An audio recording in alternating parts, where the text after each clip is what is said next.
नमस्कार, मैं पंडित विकास शुक्ला अपने एक नवीन ब्लॉग में आपका फिर से हार्दिक अभिनंदन करता हूं, अभिवादन करता हूं।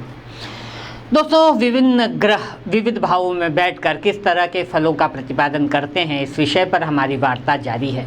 पिछले अंक में हमने शनि की बात की थी और बात की थी कि लग्न से लगाकर छठे भाव पर्यंत शनि किस तरह के फलों का सृजन कर सकता है।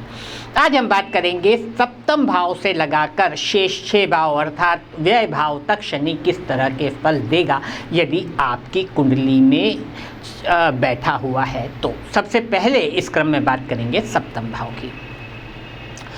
सप्तम भाव विवाह के लिए मुख्य रूप से विचारणीय स्थान है। शनि एक धीमा ग्रह है, इसलिए यदि शनि सप्तम भाव में संस्थित है तो निश्चित रूप से विवाह में विलंब का कारण बनेगा।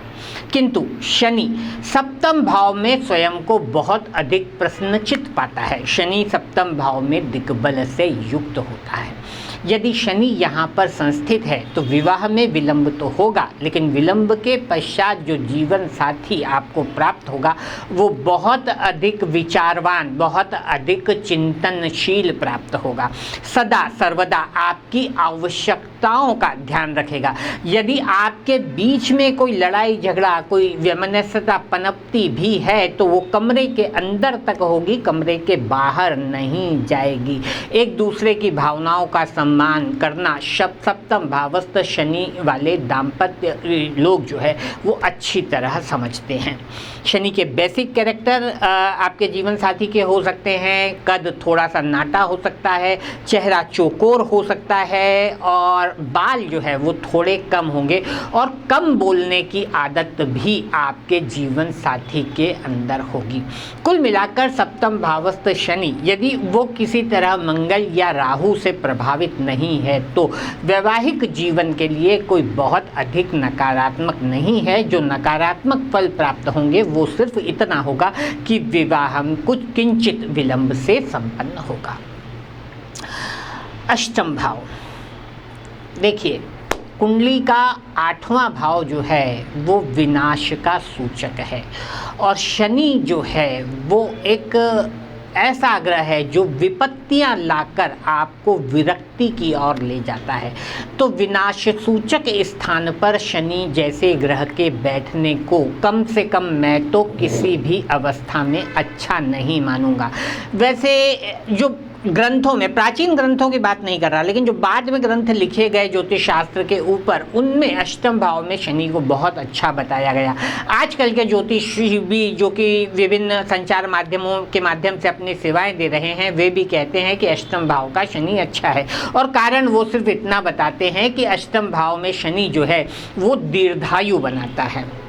दोस्तों, मैं कहता हूं कि अष्टम भाव का शनि दीर्घायु नहीं बनाता। अष्टम भाव का शनि सिर्फ आपकी मृत्यु को खींचता है, क्योंकि उसका बेसिक कैरेक्टर है चीज़ों को विलंब करना, चीज़ों को देर से देना, तो वो आपकी मृत्यु को खींचता है। अब आप खुद सोचिए कि आप 3, 4, 5 सालों तक बिस्तर पर पड़े रहें, हिलने डुलने की अवस्था में ना हो, आपके मलमूत्र को साफ करने की जवाबदारी भी है वो आपके परिजनों पर या कोई नर्स इत्यादि पर हो, तो ऐसे जीवन के लंबे खींचने से क्या लाभ।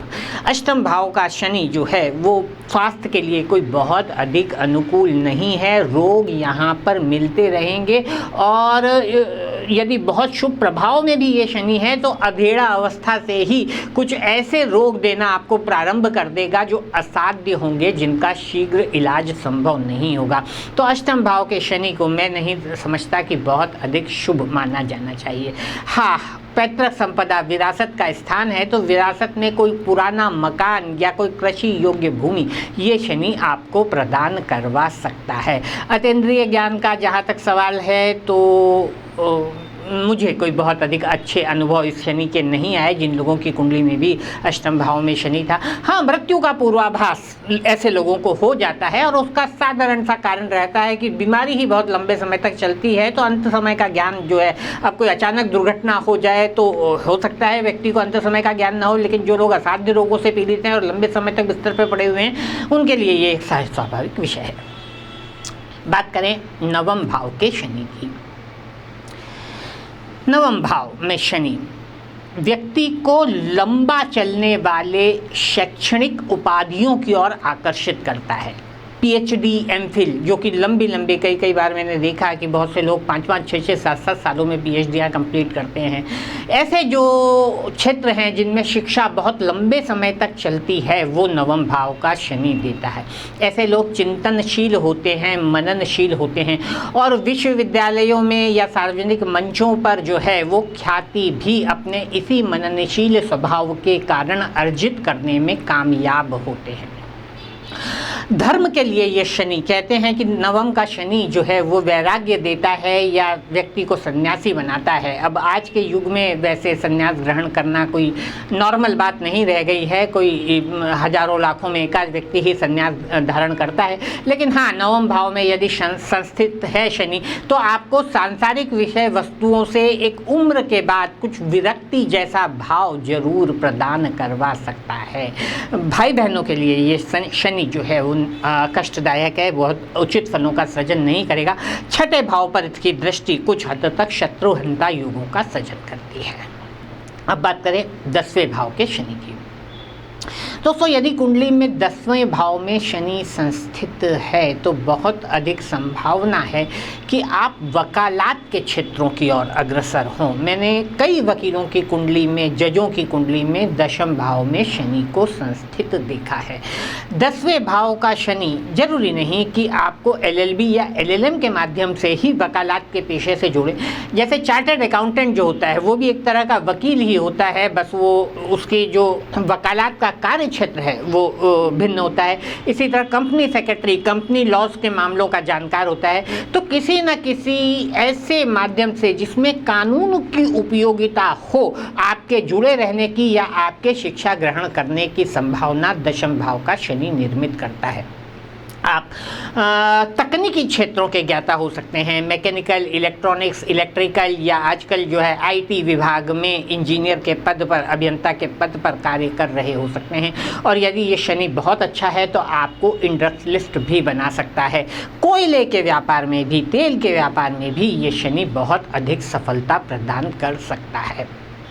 वहाँ तक 10वें भाव के शनि का प्रश्न है तो व्यक्ति का स्वभाव कोई बहुत अधिक मिलनसार नहीं होता। ये लोग भी प्रायः कम बोलने वाले पाए जाते हैं। इनका भी विवाह जो है वो विलंब से होता है और पारिवारिक वातावरण किंचित कष्टपूर्ण बना रहता है।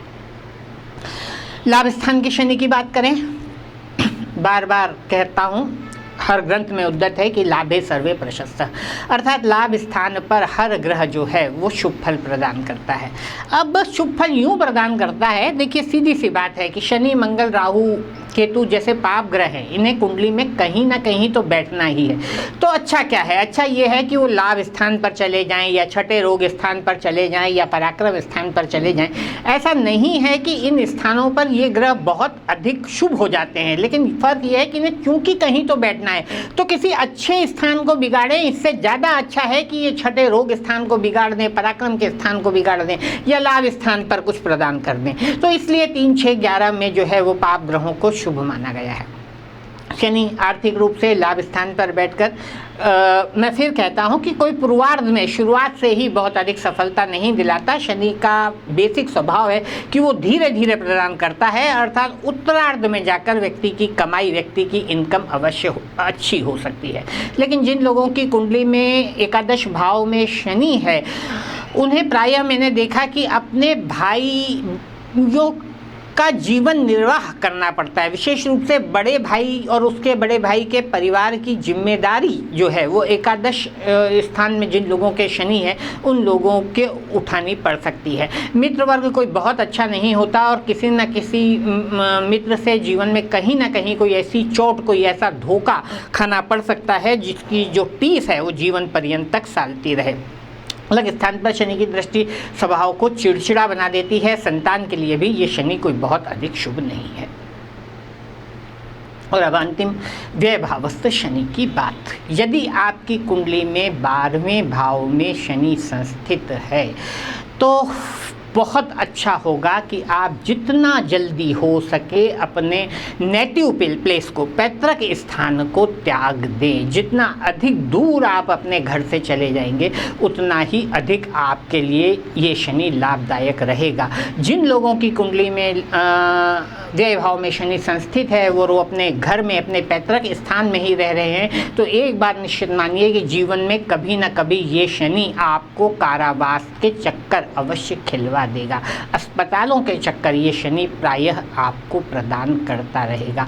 तो कुल मिलाकर सबसे बेहतर रेमेडी यही है कि आप घर से जितनी जल्दी हो सके उतना अधिक दूर चले जाएं। वैसे शिक्षा के क्षेत्रों में मैंने ये शनि, और विशेष रूप से यदि वो शनि वृषभ राशि, कन्या राशि या मकर राशि में है तो बहुत अधिक ऐसे लोगों को सफल होते देखा है जिनकी कुंडली में व्यय भाव में उन्हें विदेशों में जाकर विद्या अध्ययन का अवसर प्राप्त होता है, या अपने घर में भी रहें तो बहुत अधिक विद्या उनकी तकनीकी क्षेत्रों में निरंतर बढ़ती जाती है।